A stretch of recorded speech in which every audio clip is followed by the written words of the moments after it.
मी असं जिल्हाभर ज्या वेळेला फीडबॅकसाठी जातो, लोकांच्या तक्रारी येतात, तर त्यांना मी डेमो असा करून दाखवतो आणि ती जनावरं खातात. मी प्रत्यक्षात पाहिलं आहे. तुम्ही जनावरांना चारा कुट्टी करून घालत असाल तर त्या कुट्टीमध्येच समजा तुम्ही थोडंसं जे काय पशुखाद्य घालणार आहे त्या कुट्टीमध्येच पशुखाद्य टाका आणि हे मिनरल मिक्सचर फर्टिमिन प्लस आहे त्याच्यामध्येच टाका. हे सगळं असं मिक्स करा. एवढ्या सगळ्या चाऱ्यामध्ये इतकं फर्टिमिन प्लस त्या जनावराला काही लक्षात येणार नाही आहे.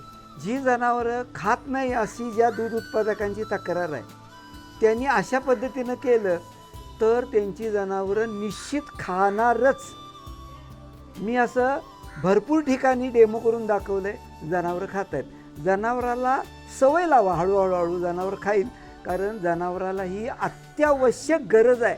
रोज फर्टिमिन हे द्यायलाच पाहिजे. एक वेळ पशुखाद्य कमी झालं तर चालेल, दूध कमी पडेल, पण फर्टिमिन जर दिलं नाही तर जनावराचं आरोग्य चांगलं राहणार नाही. दुधावर, फॅटवर, SMF वर, माजावर, गाभ राहण्यावर सगळ्यावर परिणाम होणार.